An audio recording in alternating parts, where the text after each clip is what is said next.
अस्सलाम वालेकुम, welcome back friends. आज मैं आपके साथ ऐसी नाइट क्रीम शेयर करूंगी जिससे आपकी स्किन पे हद से ज़्यादा ग्लो आ जाएगा और वो हम हुस्न यूसुफ से बनाएंगे। उसका नाम है हुस्न यूसुफ नाइट क्रीम।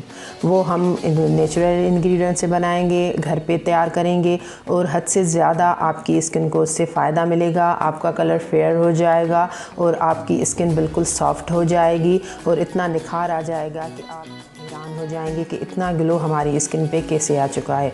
तो फ्रेंड्स चलिए बनाना शुरू करते हैं।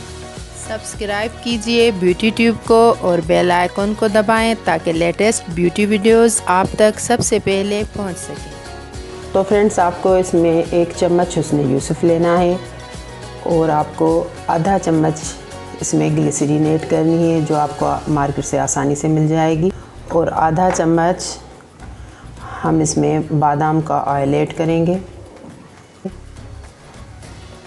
और 1 अदद आप इसमें एवियन का कैप्सूल ऐड करेंगे। 400 मिलीग्राम वाला एवियन का कैप्सूल हम एक इसमें ऐड कर रहे हैं और लास्ट में हम इसमें 2 चम्मच तिब्बत स्नो ऐड करेंगे। आप इसकी जगह पे फेयर एंड लवली भी यूज़ कर सकते हैं।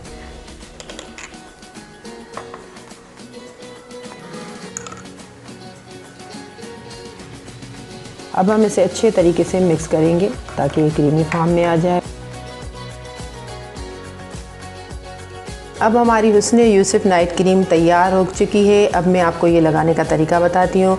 किसी भी अच्छे फेस वॉश से अपना फेस वॉश करने के बाद आप अपने फेस पे ये अच्छे तरीके से ओवरनाइट अप्लाई कर दें और इस तरीके से लगाएं ताकि ये आपकी स्किन में जज्ब हो जाए और सुबह उठ के जब आप अपना फेस वॉश करेंगे तो हद से ज़्यादा ग्लो आ चुका होगा और जब ये आप पूरी बनाई हुई यूज़ करेंगे तो आपकी स्किन पे फ़र्क वाज़ेह नज़र आ जाएगा। अगर सर्दियों का मौसम है तो आप अपनी स्किन पे पहले बादाम ऑयल का थोड़ा सा मसाज कर लें अच्छे तरीके से, उसके बाद आप अपने फेस पे ये नाइट क्रीम यूज़ करें। और अगर गर्मियों का मौसम है तो बस ये आपको यूं ही लगानी है, ऑयल लगाने की ज़रूरत नहीं है। उसके बाद इसे आप ओवरनाइट के लिए छोड़ दें। ये आप 15 या 20 दिन के लिए फ्रिज में रख के यूज़ कर सकते हैं आसानी से। फिर आप दूसरी बना लें, आपको इसका इंशाल्लाह ताला बेहतरीन रिज़ल्ट मिलेगा। जब आपको इसका बेहतरीन रिज़ल्ट मिले तो कमेंट्स में मुझे ज़रूर बताइएगा। दोस्तों के साथ, रिश्तेदारों के साथ भी शेयर कीजिएगा और दुआओं में याद कीजिएगा। नेक्स्ट वीडियो तक के लिए इजाज़त दीजिए। टिल देन अल्लाह हाफिज़।